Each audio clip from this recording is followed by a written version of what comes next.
So you're basically saying there won't be a middle class, and if there isn't going to be one, you may as well be on the rich end of society. That's correct. Absolutely. And what most financial books say to you is live below your means. You know, don't have a cappuccino. If you have the opportunity, one of the lessons in the book is go back to school.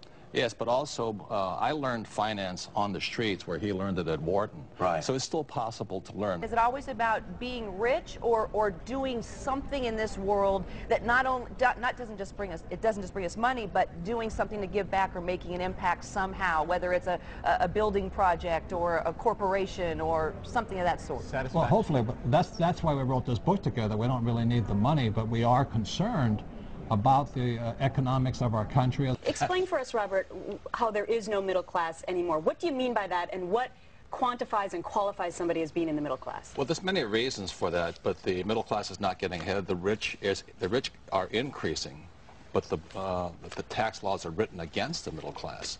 So we just got together and said we can't change the tax laws right now, but we can change people. So we'd rather teach you how we got rich so that other people can move up rather than move down. Mr. Donald Trump and Robert Kiyosaki.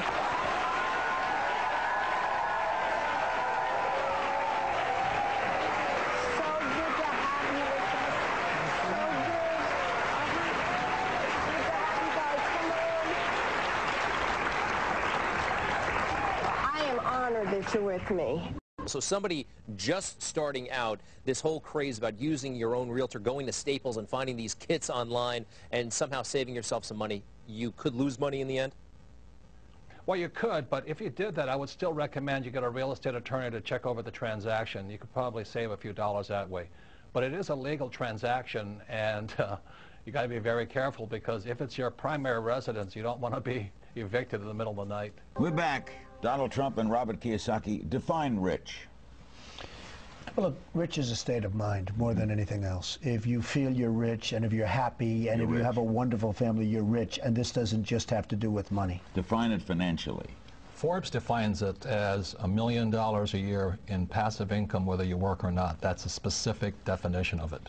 Sometimes it's daunting to say, I have a credit card with fill in the blank, $10,000 on it, and it has a 30% rate, so that's got to be the first one I tackle. When I have one with $800 on it at a 5% rate, maybe I just pay that first so I can feel that sense of achievement and progress. I agree with David. You know, interest rates are important, but the way my wife and I did it was we had like 15 line items we had to go through.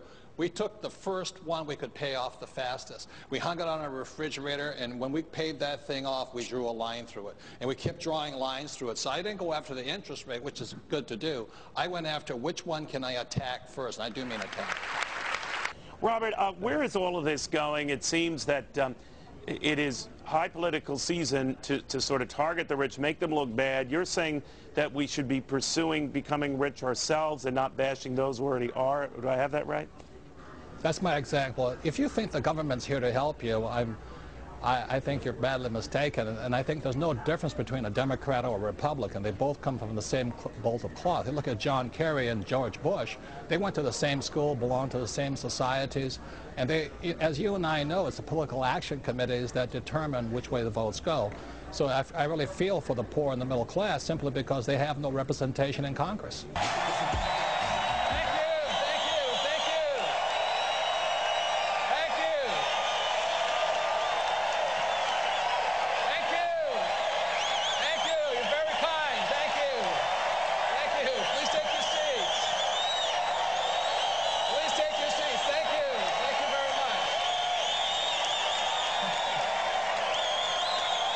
In the world of business, it's another thing my rich dad pointed out to me.